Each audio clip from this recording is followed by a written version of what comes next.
ಎಲ್ಲ ನನ್ನ ಪ್ರೀತಿಯ ವೀಕ್ಷಕರೇ ನಮಸ್ಕಾರಗಳು. ವಿಚಾರ ಏನಪ್ಪ ಅಂದರೆ, ಎಲ್ಲರಿಗೂ ಗೊತ್ತಿದೆ ವಿಚಾರ. ವಿಧಾನಸೌಧ ಹತ್ರ ಮತ್ತು ನಮ್ಮ ಏನು ಚಿನ್ನಸ್ವಾಮಿ ಸ್ಟೇಡಿಯಂ ಹತ್ರ ಯಾವ ರೀತಿ ನೂಕುನುಗ್ಗಲಾಗಿ ಗಲಾಟೆಯಾಗಿ 11 ಜನ ಮರಣ ಹೊಂದಿದ್ದಾರೆ. ಇವತ್ತಿನ ಯುವಕರಿಗೆ ಜವಾಬ್ದಾರಿ ಇಲ್ಲ, ಯಾವುದೇ ಕಾರಣಕ್ಕೂ ಜವಾಬ್ದಾರಿ ಇಲ್ಲ. ಇವರು ದೇಶ ಕಟ್ಟೋಂಥ ನಾಯಕರಂತೂ ಖಂಡಿತ ಆಗೋದಿಲ್ಲ ಇವತ್ತು. ಯಾಕಂದರೆ ಇವರು ನೋಡಿ, ಸಿನಿಮಾದವರಿಗೆ ಅಭಿಮಾನಿಗಳಾಗ್ತಾರೆ, ಕ್ರಿಕೆಟ್ನವ್ರಿಗೆ ಅಭಿಮಾನಿಗಳಾಗ್ತಾರೆ, ತಮ್ಮ ಊರಿಗೆ ತಾವು ಅಭಿಮಾನಿಗಳಾಗೋದಿಲ್ಲ.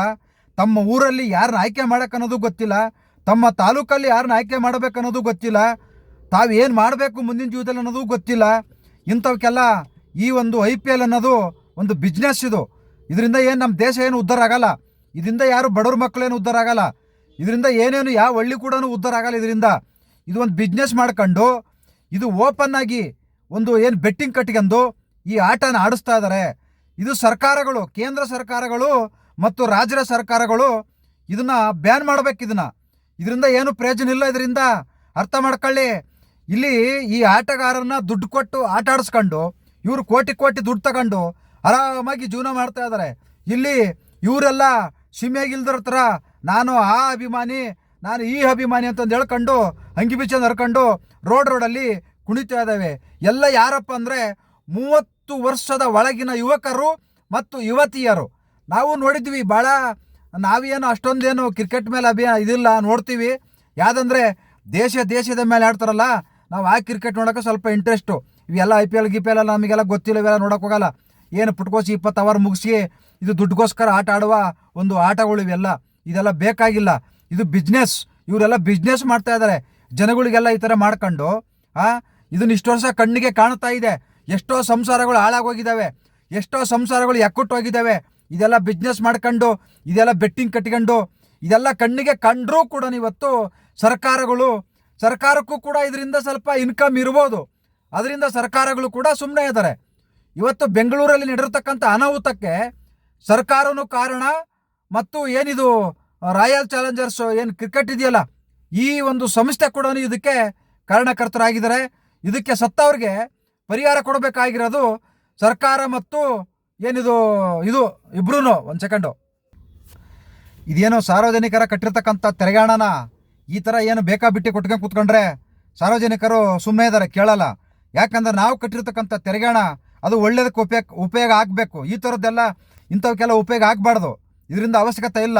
ಏನು ತೆರಿಗೆಹಣ ಯಾರು ಏನು ಪುಕ್ಸಟೆ ಕಟ್ಟಿಲ್ಲ, ಎಲ್ಲ ಕಷ್ಟ ಬಿದ್ದು ತೆರಿಗೆಹಣ ಕಟ್ಟಿರ್ತಾರೆ. ಈ ತೆರಿಗೆಹಣನ ಇವರು ಪ್ರಚಾರ ತವಲಿಗೋಸ್ಕರ, ಇವ್ರ ಹೆಂಡ್ರ ಮಕ್ಳು ಕರ್ಕೊಂಬಂದು ಮೊಮ್ಮಕ್ಳು ಕರ್ಕೊಂಬಂದು ಅಲ್ಲಿ ಆಟೋಗ್ರಾಫ್ ಹಾಕೊಳ್ಳೋದು ಏನು ಕೇಳ್ತೀಯ, ಅವ್ರು ಪರಿಚಯ ಮಾಡ್ಕೊಳ್ಳೋದು ಏನು ಕೇಳ್ತೀಯ? ಅಲ್ಲರಿ, ಸನ್ಮಾನ ಮಾಡೋಕೆ ಕರೆದ್ರು, ಯಾರಿಗೆ ಸನ್ಮಾನ ಮಾಡಿದ್ರು? ಅಲ್ಲಿ ನೋಡಿದ್ರೆ ಯಾರಾದರೂ ಒಬ್ಬರು ನೋಡಿದ್ರ ಯಾರಿಗೆ ಸನ್ಮಾನ ಮಾಡಿದಾರಂತ? ಯಾರು ನೋಡಿಲ್ಲ. ಯಾರಿಗೆ ಸನ್ಮಾನ ಮಾಡಿದ್ರು, ಯಾರಿಗೆ ಮಾಡಿಸ್ಕೊಂಡ್ರು, ಯಾರ್ಯಾರಿಗೂ ಗೊತ್ತೇ ಆಗಲಿಲ್ಲ. ಅದೆಲ್ಲ ಇವರು ಮುಕ್ಳಿ ನೋಡಕ್ಕೆ ಅಂತಕೊಳ್ಳೋಕ್ಕೆ ಜನಗಳು ಇಷ್ಟು ಲಕ್ಷಾಂತರ ಜನ ಹೋಗ್ಬೇಕಾಗಿತ್ತಾ? ಎಲ್ಲರೂ ಬೆನ್ನು ತೋರಿಸ್ಕೊಂಡು ನಿಂತ್ಕೊಂಡವ್ರೆ, ಎಲ್ಲರೂ ಮುಕ್ಳಿ ತೋರಿಸ್ಕೊಂಡು ನಿಂತ್ಕೊಂಡವ್ರೆ. ಇದು ನೋಡೋಕೆ ಅಲ್ಲಿಗೆ ಹೋಗ್ಬೇಕಾಗಿತ್ತ ನೀವೆಲ್ಲ ಸಾಯಕ್ಕೆ? ಇದೆಲ್ಲ ಯಾವ್ದಾರ ಒಳ್ಳೆ ವಿಚಾರಕ್ಕೆ ಯಾರಾದರೂ ಬಡವ್ರ ಮಕ್ಕಳು ಏನೋ ಅನ್ಯಾಯ ಆದರೆ ಬನ್ನಿ ಹೋರಾಟಕ್ಕೆ ಹೋಗೋಣಂದ್ರೆ ಯಾವನೂ ಬರಲ್ಲ. ಇಲ್ಲ ಬನ್ನಿ ಈ ಥರ ಊರಲ್ಲಿ ಹಿಂಗಾಗಿದೆ, ಸರ್ಕಾರ ಈ ಥರ ಮೋಸ ಮಾಡಿದ ಅದಕ್ಕೆ ಕೆಳಗೆ ಯಾವನೂ ಬರಲ್ಲ. ಇಂಥವಕ್ಕೆಲ್ಲ ಬರ್ತೀರಾ, ಸಾಯ್ತೀರಾ? ಅಲ್ಲ, ಚುನಾವಣೆಯಲ್ಲಿ ಬಂದಾಗ ಓಟ್ ಹಾಕಕ್ಕೆ ಯಾವನೂ ಬರಲ್ಲ. ದುಡ್ಡು ಕೊಟ್ಟರೆ ಮಾತ್ರ ಬರ್ತೀರಿ. ಅದೇ ರಾಜಕೀಯ ನಾಯಕರು ಫಂಕ್ಷನಿಗೆ ಕರೆದ್ರೆ ದುಡ್ಡು ಕೊಟ್ಟರೆ ಬರ್ತೀರಿ.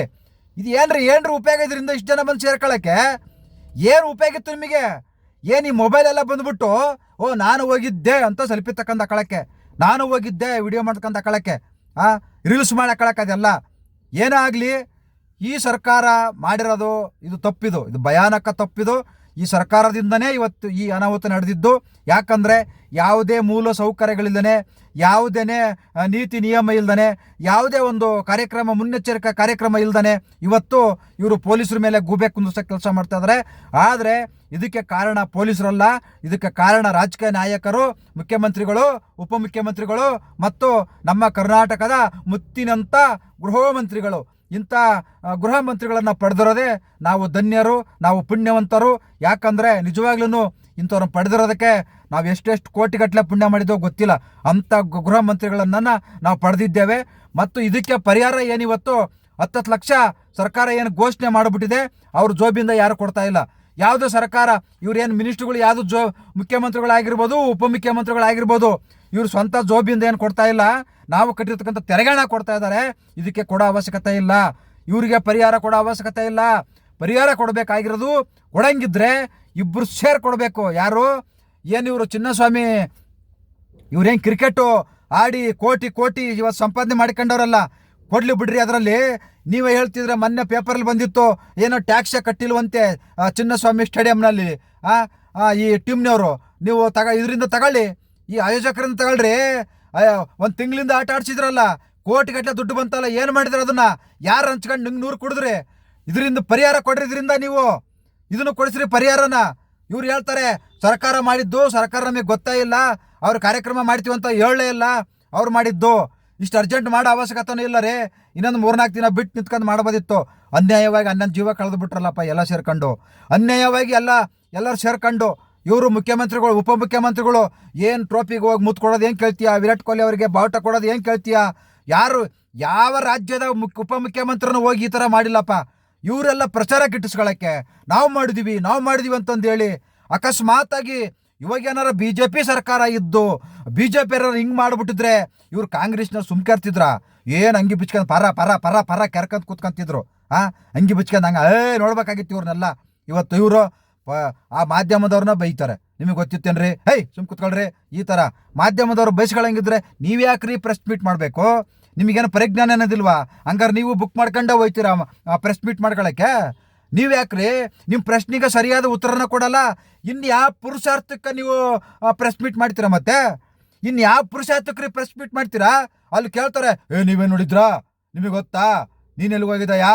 ಈ ಥರ ಕೇಳ್ತಾರೆ. ಇನ್ನು ಯಾಕ್ರಿ ಪ್ರೆಸ್ ಮೀಟ್ ಮಾಡ್ತೀರಾ? ನೀವು ಬಯಸ್ಕೊಳಕ್ಕೆ ಪ್ರೆಸ್ ಮೀಟ್ ಮಾಡ್ತೀರಾ? ಇದಕ್ಕೋಸ್ಕರ ಇನ್ನು ಯಾವ ಖುಷಿಗ್ರಿ ಇದು ಪ್ರೆಸ್ ಮೀಟ್ ಮಾಡೋದು? ನಿಮಗೆ ಪ್ರಶ್ನೆ ಮಾಡೋಕೆ ಹೋಗ್ತೀರಾ, ನೀವು ಪ್ರಶ್ನೆಗೂ ಸರಿಯಾದಾಗ ಉತ್ತರ ಕೊಡಲ್ಲ. ಇನ್ಯಾವ ಪುರುಷಾರ್ಥಕ್ಕೆ ಈ ಪ್ರೆಸ್ ಮೀಟ್ ಮಾಡ್ಕೊತೀರಾ?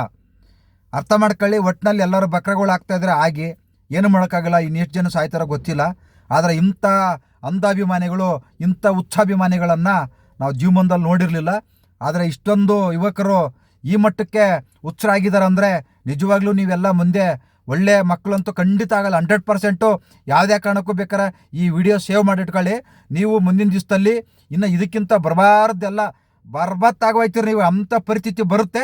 ಯಾಕಂದರೆ ಒಳ್ಳೆ ನಾಯಕರನ್ನ ಆಯ್ಕೆ ಮಾಡ್ಕೊಳ್ಳೋರು ಯಾರೂ ಇಲ್ಲ, ಒಳ್ಳೆ ವಿಚಾರಕ್ಕೆ ಹೋರಾಟ ಮಾಡೋಕ್ಕೂ ಬರೋರು ಯಾರಿಲ್ಲ, ಮತ್ತು ಯಾರೂ ಕರೆಯೋದು ಇಲ್ಲ, ಮತ್ತು ಕರೆದ್ರೂ ಕೂಡ ಬರೋರಿಲ್ಲ. ಇವತ್ತು ಅನುಭವಿಸ್ರಿ, ಏನು ಮಾಡೋಕ್ಕಾಗಲ್ಲ. ಇನ್ನೂ ಅನುಭವಿಸ್ರಿ, ಇನ್ನೂ ಹೋಗಿ ಸಾಯಿರಿ ಅಲ್ಲಿ ಹೋಗಿ ಸ್ಟೇಡಿಯಂ ಹತ್ರ.